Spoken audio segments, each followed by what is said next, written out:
Okay, it's our series, Who Needs Church? And we're going to talk about this very important question. And I know you're out and about, and somewhere along the way, maybe this comes up in a conversation. Anybody here ever, you're at work talking to somebody, what did you do over the weekend? He says, I went golfing, I did this, and I went to church. And you can tell by their reaction, you wasted a day of your life? Has anybody ever had the reaction? Huh? You wasted a whole day? Like, because you have to get up early? You know, you got to get out of bed. Are you feeling okay? You must have something major wrong in your life.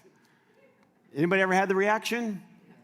And then you took the bait and maybe you love your church and you said, well, you should go to church, and they're like, anybody had this conversation? No. What are some of the reactions? One of them is, well, I don't need to go to church to have a relationship with God. Who's heard this one? It's like they have a book and they pull out. Excuse number one, right? I don't need to go to church to have a relationship with God. I'm like, that's new. You should say, that's a new one. And on the list goes. And, before I'm too critical of those on the other side, I'll do some internal criticism as well. How's that? So we'll be fair. But it's a question. Who needs church? Who does need church? It's a modern era. I can find what I need over here or over here. And so I want to try today to dive into this and ask it honestly. Who does need church? In Matthew, Jesus is recorded talking to the disciples, specifically to Peter, and he says, I will build my church. So if nothing else, you have to see that there is some connection to church and Jesus from his lips. So whatever else you want to say, you have to say that there's some connection between church and Jesus. And wow, did Anna sing to us about Jesus? Any Jesus fans here? Huh? That was actually an easy one. Any Jesus fans here? Like this is kind of what we do, and so we're fans. He's the one that lived life the way you're supposed to live it. Showed us how to live, and none of us do it perfectly, but certainly that's the goal. At least acknowledge with me that that's the goal. All right, I'll start over here today. At least. That's the goal. That's the goal, all right? All right, no. I like this side today. Lately, I've been more a fan of that side. But today, if you're, that's at least the goal. Now, the falling short of the goal, of course. We're talking Jesus here. But we shouldn't so arrange our thoughts that we say, well, it's Jesus, so I'm never going to get that close, and therefore I won't really try. But that's the goal. The goal is Jesus. And Jesus said, I will build my church.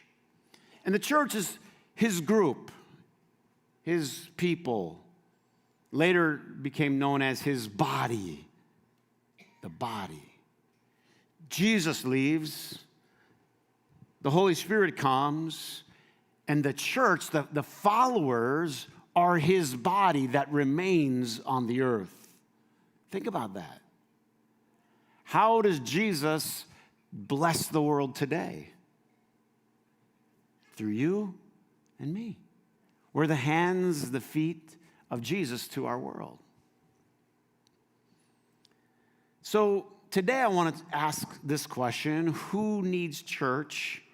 And I'll out of the gate, I'll give, as they say, the devil his due. You could say, I don't need to go to church to have a relationship with God. And here's what I'll tell you. I will say, on a technicality, that's true. You know what I mean? Like you're on a desert island and you're shipwrecked. What was it, Tom Hanks? Wilson. Anybody remember? Yeah, you can't get to church. Can you have a relationship with God? Of course. God's full of so much grace, he can do all kinds of things. But you might start becoming friendly with a volleyball. So you want to think about it. In other words, you were built for this connection, for this community. And you can say on a technicality, I don't need it, but is that really what's best for you? I mean, just if you're saying that, if you're here and someone drug you here, or you're listening online and you're saying that I don't need, then just be honest with yourself. You don't have to be honest with me. You don't have to be honest with the person that you're arguing with or the person that's invited you to church. But be honest with yourself. When you look yourself in the mirror, give that answer. I don't need to go to church in the mirror to have a relationship with God. See how it hits you. In other words, say to yourself, am I growing and developing in my relationship with God by avoiding church? I mean, I think if you're honest with yourself, you say, well, I meant to get around to doing a Bible study on my own, or I meant to, but the reality is, I mean, church is a lot of things, but I think, I'll just be honest, I think sometimes it's a good kick in the pants once a week. I mean, in the friendliest way. I mean, sometimes it's just someone to pry your eyes open. Sometimes it's to get you to think a little differently. Sometimes it's to open your heart. Isn't it funny how certain things can open your heart and other things, you just go through life and you're just checking things off. Do you guys know what I mean by this? Where it happened to me yesterday. I'm doing different things that I have to get done, and I called my mom, who many of you know, she's dying of cancer, and checking on her.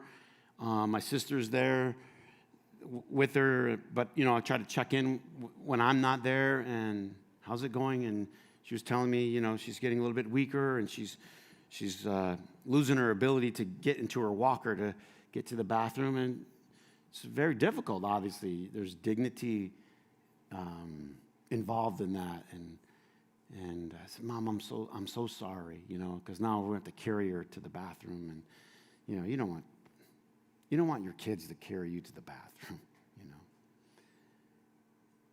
and it's feel my heart opening a little bit, you know what I mean? But I got traffic in front of me, I got things. Anybody know what I'm talking about? And then she says to me, it's okay, honey, it's okay. So it's like she knows this cancer is going to beat her. She knows she said, I'm just going to miss you guys. Right? Of course, we had to talk about all of that. Certain things open your heart. Man, some of you need like a chisel. That's why you need to be in church. Seriously. So you can use the reasoning, the excuse. People try to find these technicalities around, well, I can have a relationship with God. I mean, just be honest with yourself. That's all I'll say. Be honest with yourself. People here that love church. There's people maybe that are listening to this that hate church. There are people that just take church for granted.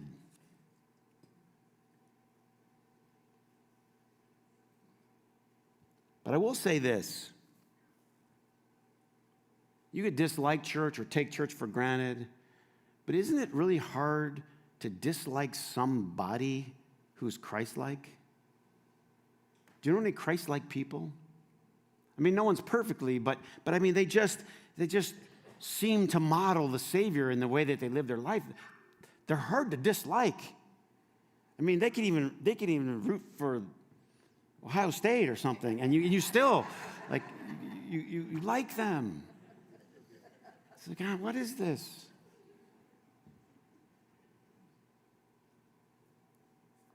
Who needs church? Can I say this also, that people have had bad experiences? Wow, I had a bad experience. Okay. Do people who have anybody here have a bad experience at a restaurant? I assumed you stopped eating.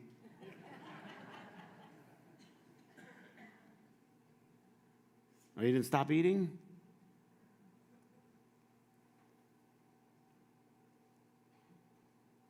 Who needs church?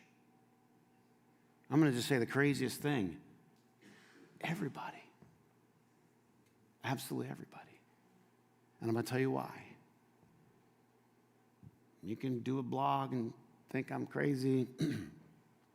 I think everybody needs church because everybody's looking for deeper answers.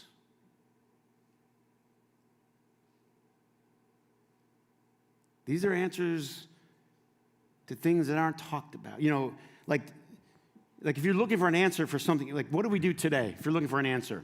Anybody? Here we go.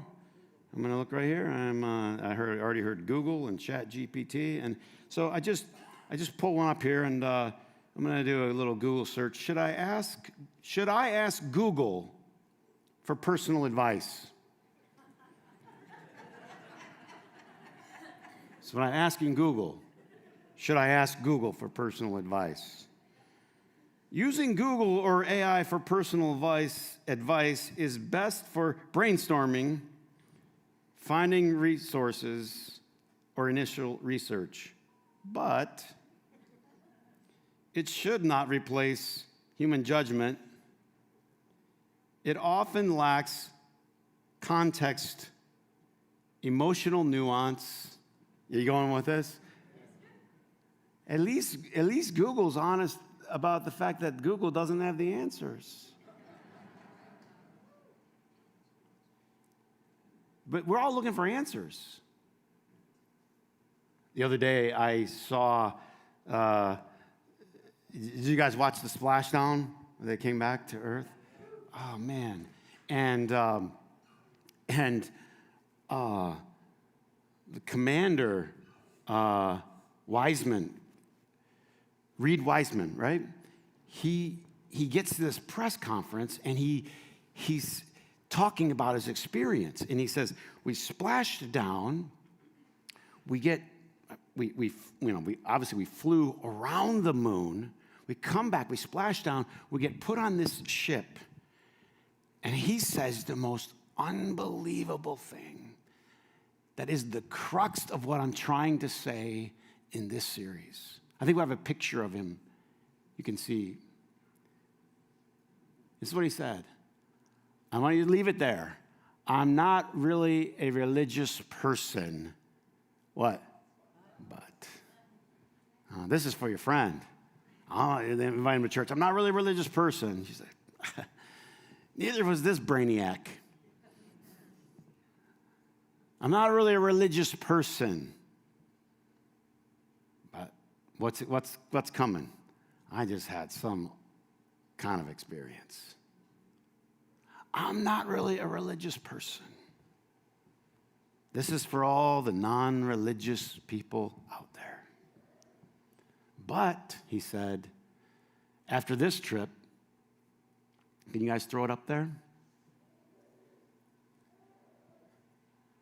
There was just no other what? This is the one I want you to think. There's no other avenue. Where am I going to go with this experience I just had? To explain anything. So, what did I ask for? The chaplain.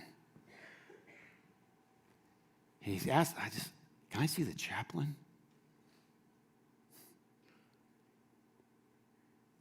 Anybody ever flown around the moon? So somehow, This guy's experience is not exactly unique because somehow it has some transcendent effect on people. When you're that far away from planet Earth, you see the privilege of being human. Remember I talked about opening your heart? See, some of these questions you can avoid. Now, let me just talk about Commander Wiseman, who says he's not really a religious person. First of all, the Commander Wiseman could eat my lunch when it comes to answering questions. He started talking about biology, chemistry, engineering, electrical engineering, mechanics, biomechanics. The guy would eat my lunch. And yet, I mean, they don't put dummies up there. He sat there with no answers for what he just saw. I need a chaplain. My friend, that should tell you everything. Who needs church? People who are looking for answers. Can you imagine the guy sits there and the first thing, he sees the chaplain and he just cries. Now, why are you crying? What a baby.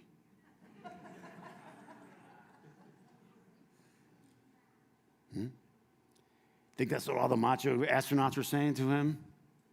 You're not soft for.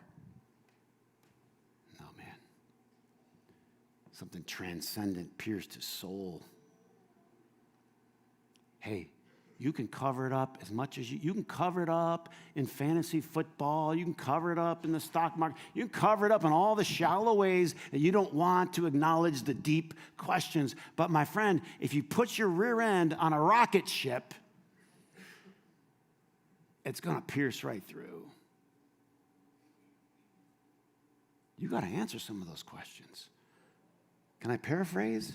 What the heck happened here? Wasn't that what he was saying?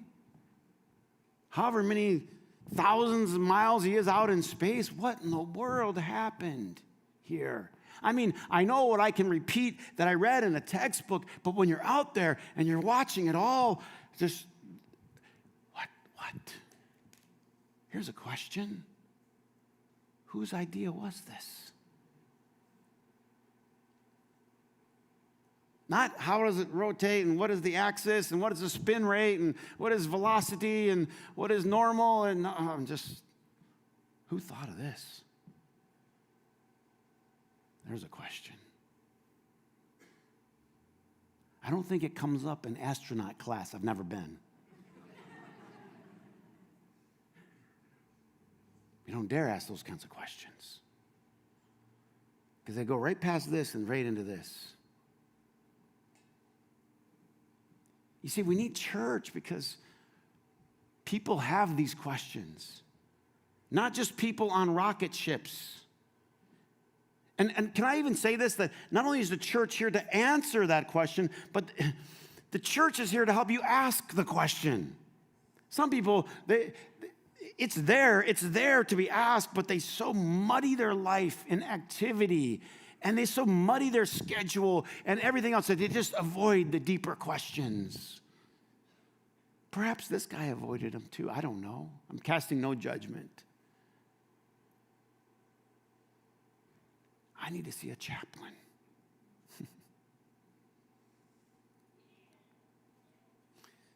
These transcendent experiences, same thing too. Maybe you lose a loved one. Maybe you lose a child. Maybe you lose a relationship. Maybe you lose your health. And all of a sudden, I need to see a chaplain. I need to see somebody. People need church because people are looking for real answers.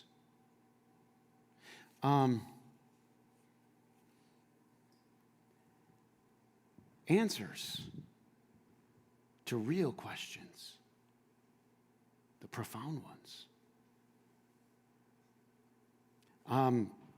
If you could Put yourself in outer space.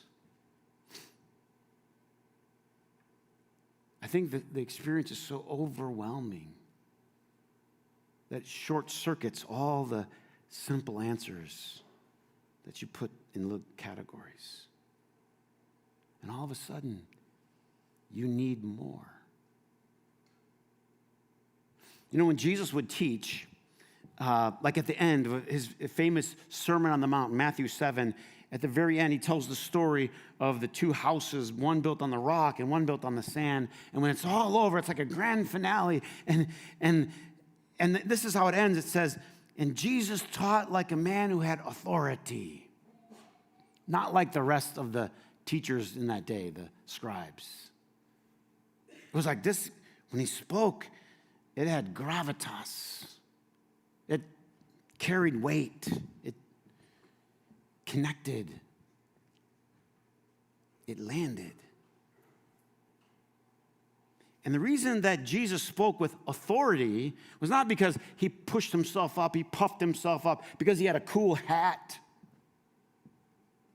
Small dig on the Catholic Church, sorry. I'll dig on all of them we're all equally, but sorry.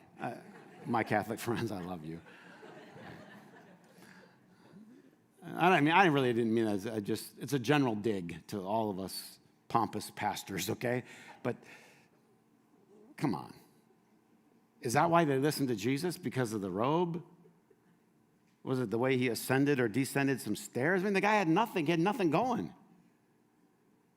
Remember when Judas gets Jesus arrested? He has to give a signal to the other. They don't know which is the guy to arrest. We have to go kiss him on the cheek to tip off the guys that are going to arrest. He didn't stand out.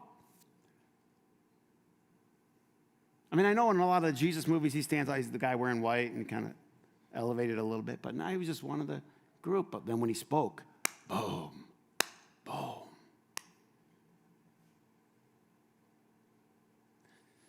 I was thinking about this, and I think part of the problem is that the church has tried to speak authoritatively instead of with authority. And I think what we need to do, instead, the church needs to speak with authority, not authoritatively. That's been the problem.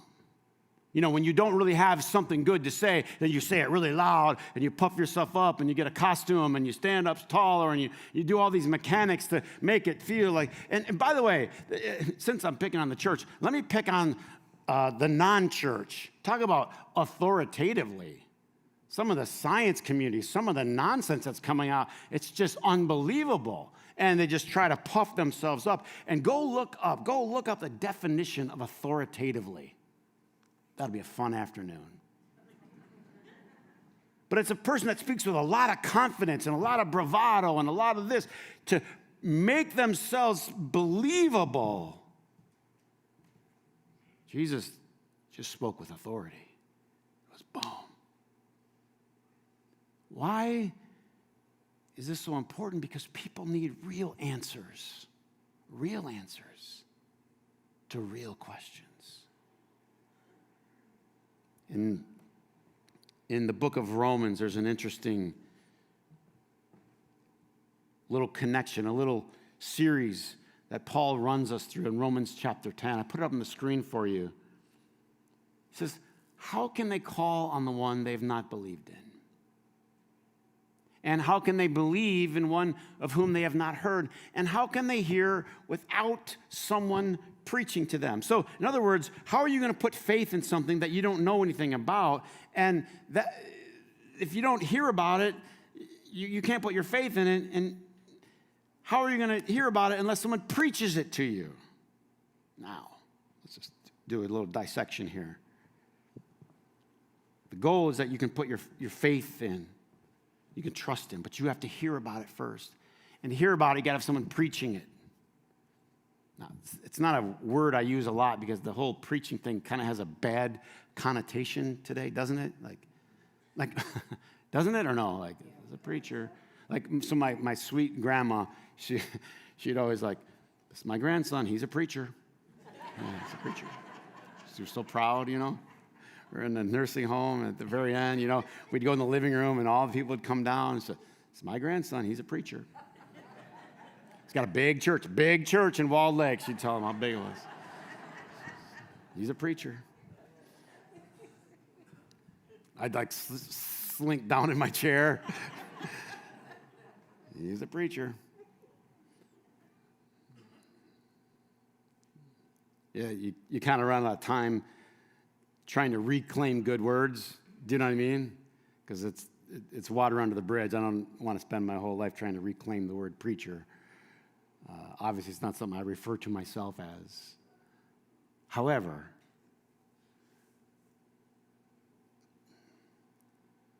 a deliverer of some vital, essential news.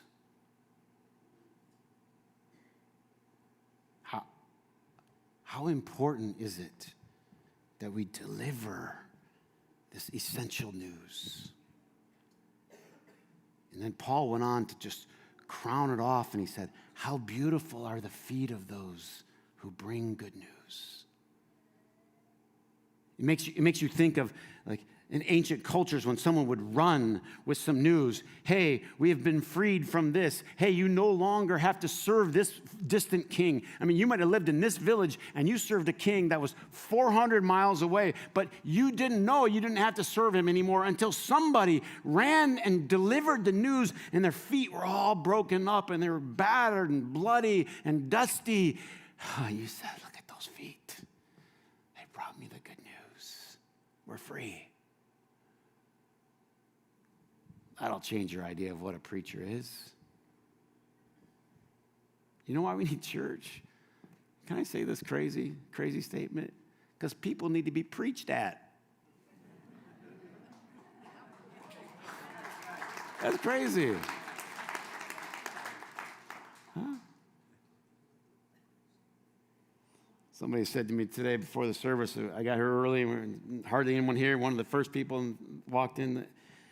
And she said to me, she goes, I hope you get inspired by the message today. And that was a good one. And I said, and what I said to her, I said, I hope I was inspired sometime this week by it. We need answers, friends. That's what we need. I'll take that as an amen in the back. I'll take it. Different tone than usual, but I will take it as they go. Church can provoke you at least to ask. I mean, let's be honest. A lot of what goes on in our culture today is I'm just going to numb away the questions. I'm just going to numb them. I don't want to go there. They don't have them. They haven't provided them. No, friends. You need a sober-eyed look at your life. You need a sober-eyed look at reality. You need a sober-eyed look at the galaxy. Maybe I'm just going to wrap it with this because I think I'm probably over time.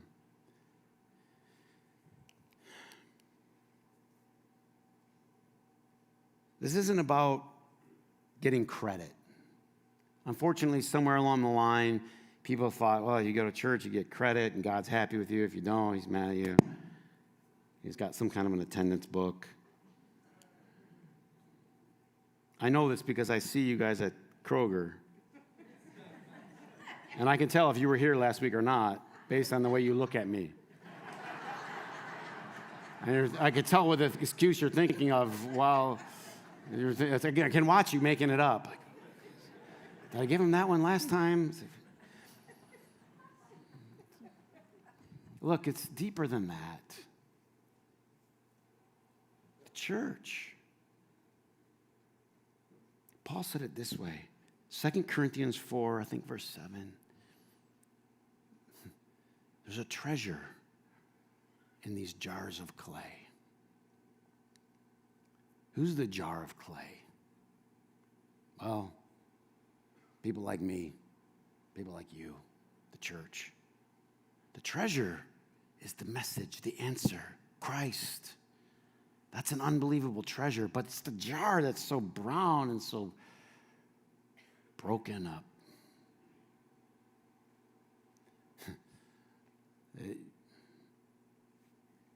We carry around this treasure in a jar of clay. It's not about the jar. Don't get caught up in the jar. I can't tell you how many people I've met over the years in Walled Lake, around town. I invite them to church, or I met them somewhere, and they say, I want to go to your church. Where is it? I'm like, well, it's in this building. And I'll try to describe where it is. I used to say the water tower, and now I just try to describe where it is, and then they'll go, that's a church? And I go, yeah. What's the saying? Don't judge a book by its... But the church should not be confused, the wrapping, all of us broken jars of clay. I mean, good Lord. But the treasure, that's the hope. It's in there, and that needs to be delivered. So who needs church? Church is for people that are looking for answers. And dare I say, everybody's looking for answers. Well, that was one point. I had 3. I got 1 done. So you got to come next week. Will you come next week?